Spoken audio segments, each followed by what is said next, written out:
শনিবার দুপুরে উদয়পুর খিলপাড়া বাজারে ভারতীয় জনতা পার্টির উদ্যোগে এক যোগদান সভা অনুষ্ঠিত হয়। সভায় প্রধান বক্তা হিসেবে ছিলেন অর্থমন্ত্রী প্রণজিৎ সিংহ রায়। এদিন ৪৯ পরিবারের ১৫১ জন ভোটার যোগ দেয় ভারতীয় জনতা পার্টিতে। তার মধ্যে ১২০ জন ভোটার সংখ্যালঘু সম্প্রদায়ের। লোকসভা ভোটকে সামনে রেখে পশ্চিম ত্রিপুরা লোকসভা আসনে উদয়পুর মহকুমায় ব্যাপক হারে প্রচার অভিযান শুরু করেছে রাজ্য শাসক দল। প্রতিদিন রাধাকিশোরপুর বিধানসভা কেন্দ্রে আরকিপুর মণ্ডলের অন্তর্গত বিভিন্ন বুথে জোরদার প্রচার ভারতীয় জনতা পার্টির। শনিবার দুপুরে খিলপাড়া বাজারে ভারতীয় জনতা পার্টির উদ্যোগে এক যোগদান সভা অনুষ্ঠিত হয়। এই যোগদান সভায় প্রধান বক্তা হিসেবে ছিলেন ত্রিপুরার অর্থমন্ত্রী প্রণজিৎ সিংহ রায়। এছাড়াও ছিলেন পশ্চিম খিলপাড়া ও খিলপাড়া এই দুইটি পঞ্চায়েতের গ্রাম প্রধান থেকে শুরু করে শক্তি কেন্দ্রের ইনচার্জ। যোগদান সভায় ভাষণ রাখতে গিয়ে অর্থমন্ত্রী বলেন, রাজ্যের উন্নয়ন ও খিলপাড়া এলাকার গ্রামীণ উন্নয়ন দেখে বিরোধী রাজনৈতিক দল ত্যাগ করে প্রতিদিন রাধাকিশোরপুর বিধানসভা কেন্দ্রে যোগদান অব্যাহত রয়েছে। আগামী ১৯ এপ্রিল পশ্চিম ত্রিপুরা লোকসভা আসনে ভোট গ্রহণ পর্ব অনুষ্ঠিত হবে। এবারের এই নির্বাচনে বিজেপি প্রার্থী বিপ্লব কুমার দেবকে বিপুল ভোটে জয়ী করতে হবে।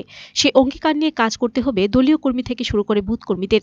এদিনের সভায় একের পর এক উন্নয়নের চিত্র তুলে ধরেন অর্থমন্ত্রী। সেই সাথে সিপিআইএমকে তীব্র আক্রমণ শানান তিনি। এদিনের যোগদান সভায় সিপিএমের প্রাক্তন এলসিএম থেকে শুরু করে গ্রাম পঞ্চায়েতের সদস্য ও উপপ্রধান সহ ৪৯ পরিবারের ১৫১ জন ভোটার যোগ দেয় ভারতীয় জনতা পার্টিতে। তার মধ্যে ১২০ জন ভোটার সংখ্যালঘু সম্প্রদায়ের। এদিন সমস্ত ভোটারদের হাতে দলীয় পতাকা দিয়ে দলে বরণ করেন অর্থমন্ত্রী।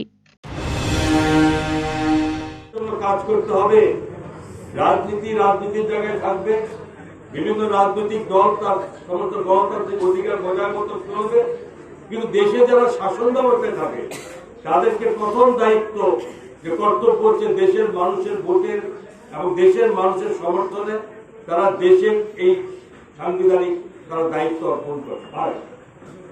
তাদের মানুষের জন্য কাজ করতে হবে। আমার দেশের প্রধানমন্ত্রী দেখিয়েছেন যে গরিব মানুষের জন্য যে কোনো জিনিস বিভিন্ন কর্মসূচি দিয়েছেন, যে কর্মসূচিগুলো মানুষের কাছে পৌঁছায় কিনা শুধু মুখে বললে এখানকার প্রধান বলে দিল, আমি এখানকে এমএলএ বলে দিলাম, আমরা সব কাজ করছি, সেটা হবে না। এবং সেটা যাতে প্রতিটা মানুষের কাছে পৌঁছায়। Bureau report, search channel.